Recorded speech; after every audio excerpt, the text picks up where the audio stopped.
Hello and welcome to this introduction to data linkage. In this presentation, I'm going to cover the very basics of what data linkage is, what kinds of data we link, why we link it, and how we do it. And then I'll finish with a brief introduction to the Population Health Research Network and the coordinated approach to linking data across multiple jurisdictions. Let's get started. So, what do we mean when we say data linkage? Data linkage, in very simple terms, is a method of bringing together information derived from different sources, but relating to the same individual or event into a single file. Well, what kind of data do we want to link together? Well, data is collected about each of us across our entire lifespans. It covers from the time we're born to going to school, to going to university and getting a job and getting married and having children and visiting hospitals and other health services and accessing a range of other services offered by government, and eventually to our death. So information is collected about each person across their lifespan. And these records typically have two different parts to them. The first is information about our identity, such as our name, address, and date of birth. And the other thing is information about the service, for example, that we've received. It might be a health diagnosis or a school enrollment, these sorts of things. These records about us across our lifespan are captured in different systems and by different organisations. And we need to be able to bring them together in order to conduct research and service planning. Let's dive a bit deeper into the kinds of data we're talking about. The first type of data we're going to call administrative data. And this is data that is collected in the course of being provided with a service. So for example, you go to a hospital, you're provided a service, they will collect information about you. And administrative data includes things like health data, hospital admissions, births, deaths, disease registries like the cancer registries, the Medicare benefits scheme and pharmaceutical benefits scheme data, as well as information about our social circumstances, our education, housing, interactions with the justice system, disability, and other community welfare services. So that's administrative data. It's usually collected across the whole population and over long periods of time. Then there's the specific clinical data that when we attend a health service of any kind, be that a GP, a hospital, a physiotherapist, a cardiologist, they collect detailed information about our health. And this is often stored in e-health records. And they collect information about, including pathology and imaging data about us. The third kind of data that we might want to link, I'm going to call project-specific data, or research data. And this is data that's collected for a specific purpose, usually at a specific time. And it includes a range of different types of data collections, things like longitudinal cohorts, so information collected over time about the same group of people. And in Australia, examples of these longitudinal studies include 45 and up, the RAIN study, and the Australian Longitudinal Study of Women's Health. Clinical trials, which are testing new therapeutics and interventions, also collect information about a specific group of people. And then for various reasons, people might conduct surveys, and also information about people is collected along with their blood and tissues in biobanks. The fourth kind of data that could be linked, although we don't do it that much currently, is individual health and wellbeing data. So that might be data that you're collecting about yourself. So wearable technologies such as Fitbits and heart monitors and these sorts of things, and also genomic and genealogy services. So you can choose to send away to get your genome sequenced by various commercial companies. This is individual health and well-being data. All of this data is identifiable, certainly at the point at which it's collected, and therefore meets the definition of sensitive data according to the Commonwealth Privacy Act. And so let's assume today that we're talking about sensitive personal data. All of this data that's collected about us across our lifespan, from cradle to grave, is collected by different organisations and different levels of government. And you can see in this diagram that data collection such as birth records, education data, hospital records, cancer registries and death records are all collected by state and territory governments, whereas information, Medicare claims, prescriptions data, Veterans Affairs and aged care data are all collected by the Australian government, the Commonwealth government. So it's another reason why in Australia it's really important to be able to bring these different data collections together to analyse as well, so you can understand people's pathways from birth to death.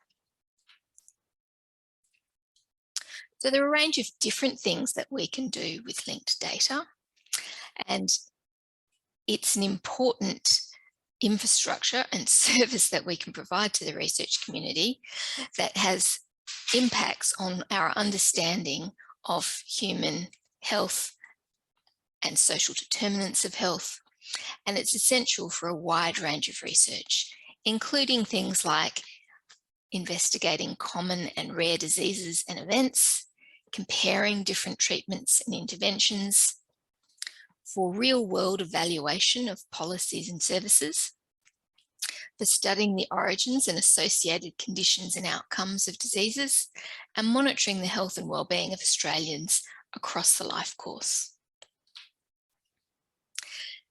This linking of sensitive data can be used for many of the big challenges that Australia is facing today, including how to improve our health services, how to create new therapeutics, what do we need to understand to improve healthy ageing, what are the various social impacts on our health and well-being, how does the environment impact on our health, and what can we do to prevent emerging diseases. Here are a couple of examples of how research using linked data has had an impact on our health and well-being. This first example is around the human papillomavirus vaccine, which was an Australian discovery and innovation, and it was introduced into the vaccine schedule in 2007 in Australia. And the success of the vaccine has been monitored by linking vaccine registers to the cervical smear registers, and shown that the vaccine does in fact have the impact that we anticipated on reducing the incidence of cervical cancers. This second example is one where environmental exposures have had an impact on health. And this is the Mr. Fluffy installation story, where asbestos installation was used in homes through the ACT, and the ACT government was able to look at all of the homes which had had Mr. Fluffy insulation and link that to the health outcomes of the people who had lived in those homes.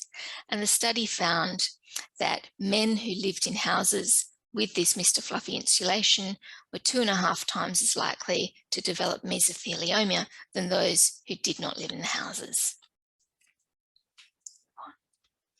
If you'd like to see more stories of how linked data has been used to impact our lives, you can have a look at these links on the PHRN website.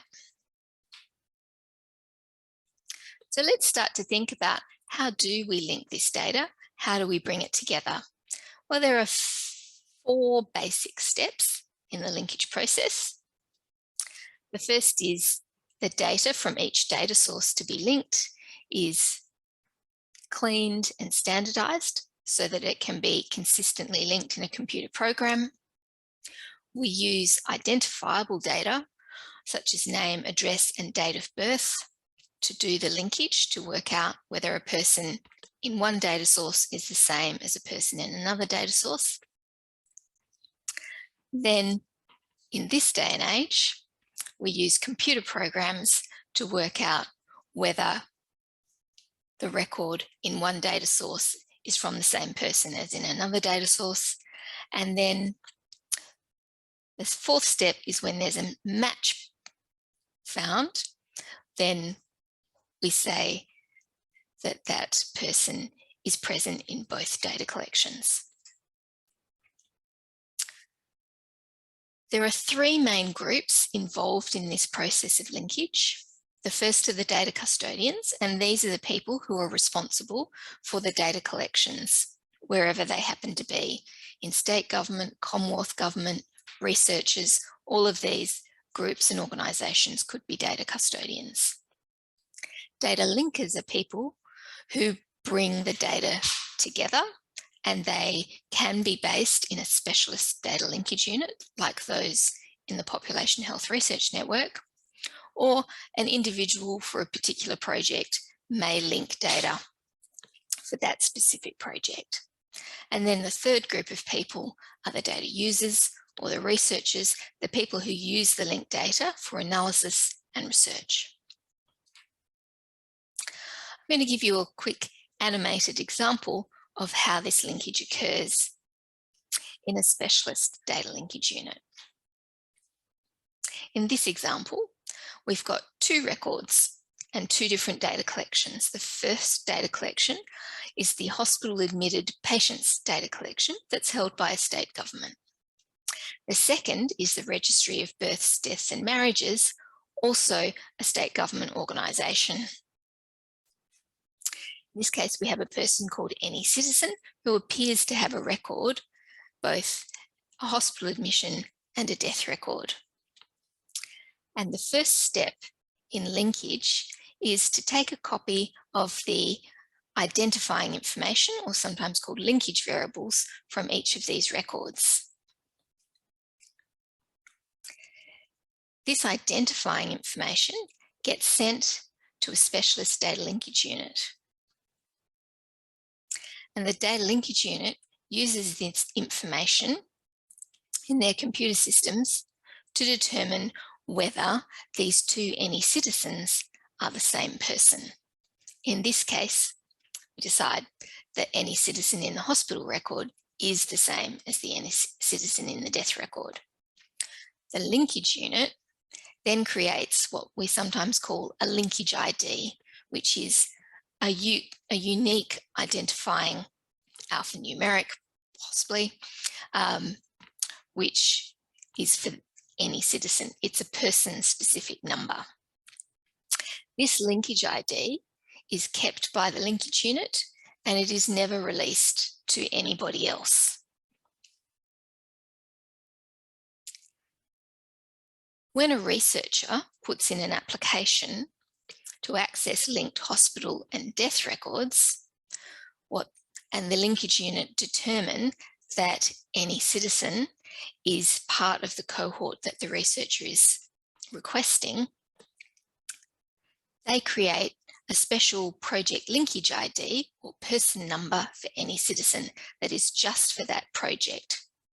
And this prevents the researcher from building a profile of Any Citizen by bringing together records about Any Citizen from several different research projects. It prevents unauthorized linking of data sets. When the linkage unit has created the project linkage ID, they send that ID along with the specific record IDs for the hospital record and the death record, not the linkage ID, back to the two data custodians at the Health Department and the Registry of Births, Deaths and Marriages. Each of those data custodians separates the data again, but this time they replace the identifying information with that project ID just for this project. They're then able to provide access to that data from that linked data from both data collections to the researcher. And this data is merged using that project ID. So that's the very basically how we do data linkage. Now, technically, there are several different ways that you can link data, and different linkage units and different projects may take different approaches and use different methods depending on the nature of the project and the nature of the data that they have available to link. We don't see manual linking so much anymore. Many years ago, that's what researchers used to have to do because there wasn't the computing capacity to do more automated linkages. But we do see probabilistic linkage, which is the main approach to linkage that the PHRN uses, which involves linking the records in two or more files and is based on the probability that the record for any citizen in the hospital data is the same as the record for any citizen in the deaths data.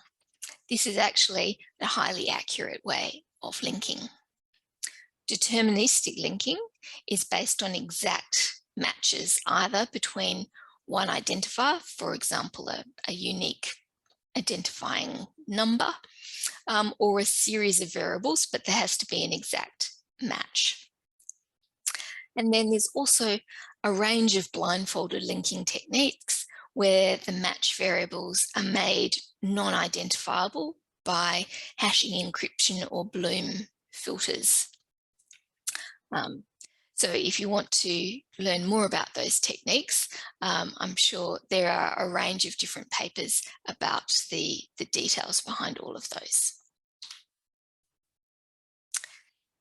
One of the things that I mentioned earlier that's really important in Australia is to be able to link data from different jurisdictions, from the states, different states and territories, and from the states and territories to the Commonwealth data. This is because federal, state and territory governments hold different data. It's also important because the Australian population is mobile and they move across borders and they access services in different jurisdictions, particularly in areas where there are high populations close to borders. For example, the New South Wales-Queensland border, there are lots of people moving across it for different services in different states. In Australia, particularly in the health sphere, but also beyond, there's no single national data collections. Data sits in all sorts of different places. The other reason for cross-jurisdictional linkage is also that sometimes we just need big numbers for research and we don't have enough people in a single state to answer the question that we'd like to answer. The other important thing to take into consideration when doing multi or cross-jurisdictional linkage is that across all the data collections in Australia, there's no single enduring person identifier that can be used across data collections. So you might, for example, your Medicare number is in your health records, but it's not in your education records. So if you wanted to link the two together, you can't use the Medicare number. So now I'm going to finish off by just explaining a little bit to you about the Population Health Research Network, which is a national network of data linkage units and a secure data laboratory and some other e-research services which support researchers' access to linked population data. The PHRN is a national network. We have a national coordinating office that is in Perth at the University of Western Australia, and we're funded by the Australian Government Department of Education, Skills and Employment through the National Collaborative Research Infrastructure Scheme. We support the state and territory-based data linkage units, SA&T Data Link, which links for South Australia and Northern Territory, the Centre for Victorian Data Linkage, the Tasmanian Data Linkage Unit, Cheryl, the Centre for Health Record Linkage in New South Wales, which links the New South Wales and ACT data, Data Linkage Queensland, and also the Australian Institute of Health and Welfare's Linkage Unit there. We also offer a remote access laboratory, which is a secure remote environment called the Secure Unified Research Environment at the Sachs Institute in Sydney. And so we coordinate access to all of these units and data from multiple jurisdictions through an online application system where researchers can apply through a single online form for access to data from multiple jurisdictions, which we'll discuss in another presentation. This diagram is just to try and summarise how the PHRN works, and you'll see the outer layer indicates each Australian jurisdiction and the fact that each jurisdiction holds a range of different data collections, including administrative data, health data, and other social services data. This data is linked on a routine basis by a linkage unit that does the linkage for that state or territory or the Commonwealth in the AHW's case. Once the data is linked, researchers can apply for access to that linked data, and that's provided by each linkage unit through either directly to the researchers or into a secure access environment. And that enables the researchers to do the research and provide the research outputs. The PHRN started in 2009 and it links data from all Australian jurisdictions. It has a very good return on investment and it's delivered a lot of data for a lot of different research projects. So we now have over 1,600 publications that have resulted from use of PHRN linked data and more than 2,500 applications for data since 2010, which is about 18 billion plus records that have been accessed. If you're interested in learning more about the PHRN, there's some further reading here. And you can also look on the PHRN website. Thank you very much. And if you've got any questions about the PHRN or data linkage, this is where you need to contact.